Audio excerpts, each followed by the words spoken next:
para abrir un espacio de reflexión.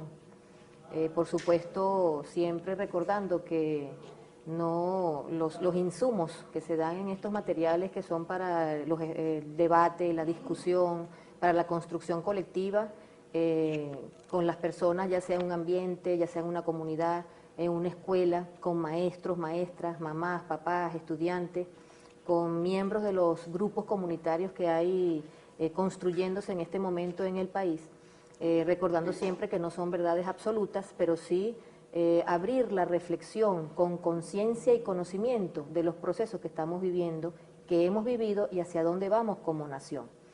En ese concepto de nación que nosotros queremos un poco ir reflexionando, yo voy a remontarme en una reseña de lo que fue la República de Venezuela y lo que hoy es la República Bolivariana de Venezuela.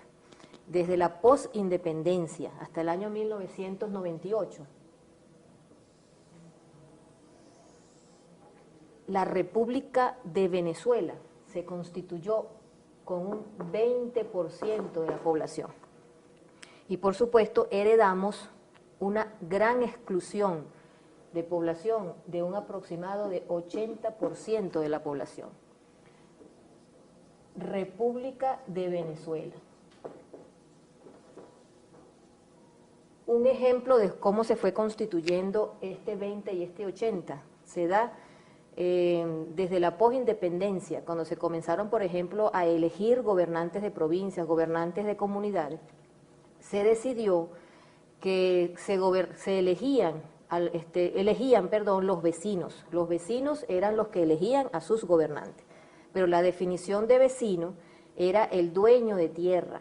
Un dueño de tierra era un vecino. Entonces, por ejemplo, una comunidad de 3.000 personas, si habían 10 vecinos, los vecinos eran los que votaban por quienes gobernaban, y quedaban 2.990 personas sin tener derecho a elegir a quienes gobernaban.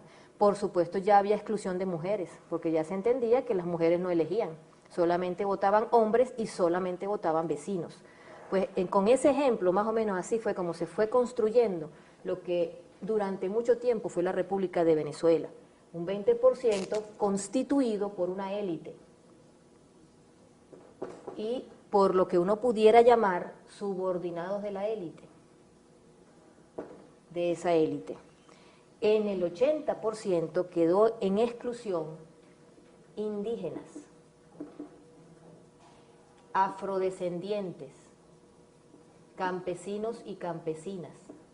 Quedó todo lo que es ¿cómo se llama? El trabajador venezolano, el trabajador que le trabaja, por supuesto, a esta élite. Entonces, estos indígenas, afrodescendientes, campesinos, trabajadores del campo y de la ciudad, corresponden todo un contingente humano de excluidos de la República de Venezuela.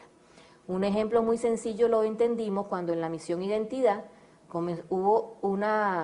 se ceduló en este país más de 6 millones de personas.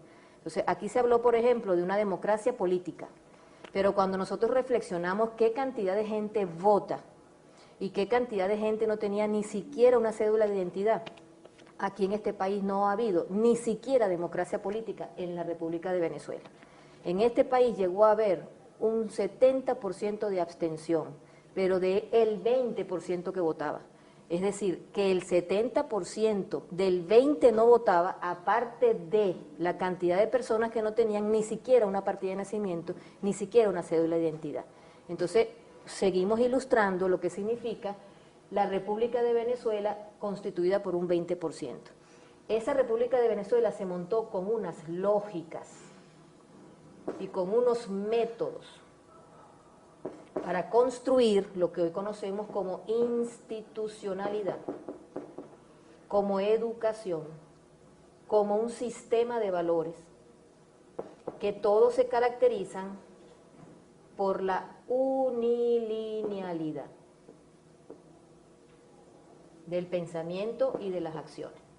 Estas lógicas y métodos, como dice nuestro presidente, son lógicas y métodos de dominación, son lógicas y métodos imperialistas. Entonces, ¿por qué? Porque entonces el sistema de valores se constituyó en el individualismo, en el economicismo, el egoísmo, el quítate tú para ponerme yo, Entonces, por supuesto, el que podía tener acceso a los derechos en este 20% de élites y subordinados, tuvieron que subordinarse a estas lógicas, a estos métodos, a este sistema de valores y a esta concepción del mundo unilineal.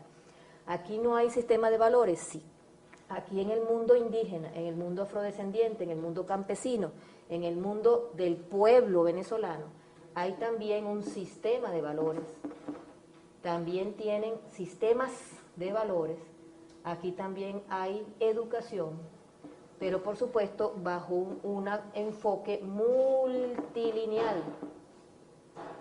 Entonces aquí es donde tenemos que ir contrastando que en el 20% se subordinaron a unas solas lógicas y a unos solos métodos, mientras que en el mundo multiétnico y pluricultural de nuestro pueblo existen valores también y existe educación. ¿En qué podemos diferenciar? El individualismo con respecto a un pueblo que vive de convivencia. Nosotros tenemos herencia y raíz de convivencia. Nuestro pueblo, nuestros abuelos y nuestras abuelas nos enseñaron, donde comen dos, comen tres. Nuestros abuelos y abuelas nos enseñaron, échele agua al sancocho que llegó visita. Nuestros abuelos y abuelas nos enseñaron a atender al enfermo y a asistir al desamparado. Eso somos, esa es nuestra raíz. Pero para poder pasar a este 20%, este grupo de personas, para poder tener acceso a algunos derechos, tuvieron que pasar de aquí para acá. Ejemplo, entonces vemos como una persona que vive en Mantecal, estado Apure, cuando va para Caracas a estudiar y le preguntan ¿de dónde eres tú? Entonces lo primero que dice es yo soy de San Fernando. No dice que es de Mantecal porque lo más parecido a ciudad que hay en Apure es San Fernando. Y así igualmente podemos ver entonces cuando le dices a un pescador que no es alguien en la vida, le dices a un pescador que vive abajo porque no estudió. Entonces, para poder estudiar tenemos que empezar con un proceso de enajenación de quiénes somos, de negación de identidad. Dice la maestra cuando se le acerca al niño, maestra, ¿para qué estudio yo? ¿Para ser alguien en la vida, mijo? ¿Para salir de abajo? ¿O es que usted va a ser pescador como su papá toda la vida? Fíjense los valores, fíjense los conceptos de este mundo, de esta República de Venezuela. Entonces, un pescador de aquí, para poder ser alguien en la vida, tuvo que negar su identidad y subordinarse a estas lógicas y a estos métodos. Entonces, en esta lógica y en este método, no importa si eres un pescador honrado, eres un pescador honesto que levantó a sus hijos con dignidad, con honestidad, con transparencia, no eres alguien en la vida, ni saliste de abajo porque eres pescador.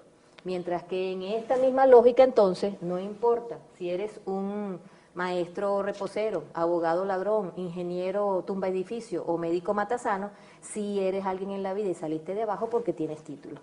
Ese es el sistema de donde nosotros venimos y muchos de las personas profesionales, maestros, maestras, médicos, militares, ingenieros, somos hijos e hijas de campesinos y campesinas que para poder incorporarnos al mundo del 20, tuvimos que hacer desarraigo cultural, negación de identidad y desconocimiento de nuestras raíces societarias de convivencia. Esa es la República de Venezuela que nosotros heredamos, con una institucionalidad de exclusión. Todos los sistemas, las lógicas, los métodos y el sistema de valores del mundo unilineal está constituido bajo el principio de la exclusión. El que no entra por este aro simplemente queda fuera. Nosotros hoy, en la República Bolivariana de Venezuela, nos estamos fundamentando en la inclusión.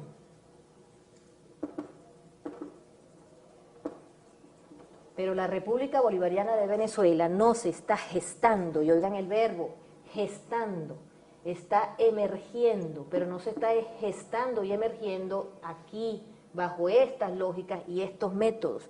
La República Bolivariana de Venezuela se está construyendo con otras lógicas y otros métodos, porque si estos métodos fueron para la exclusión, tenemos que construir los métodos para la inclusión. ¿Cuál es el problema? Que la gente que se constituyó en esta institucionalidad y los libros y las recetas que tenemos en las alcaldías, gobernaciones, en los ministerios, en los organismos públicos, todo está montado bajo estos métodos y bajo estas lógicas. Por eso es que estamos refundando la República. pero para poder refundar la República hay una idea de que no, que es que todo este 80 vamos a ver cómo lo metemos aquí a este 20 para que se incluya. No, la República Bolivariana de Venezuela se está construyendo aquí, en este contingente, con este contingente humano. Y por supuesto aquí empiezan a emerger nueva institucionalidad, nueva educación y nuevo sistema de valores. Nueva educación, nuevo sistema de valores y por supuesto un nuevo Estado. Y ese nuevo Estado obliga a gestar, a generar, a inventar, como decía nuestro maestro Simón Rodríguez, a inventar una estructura que permita realmente la inclusión bajo el concepto humanista.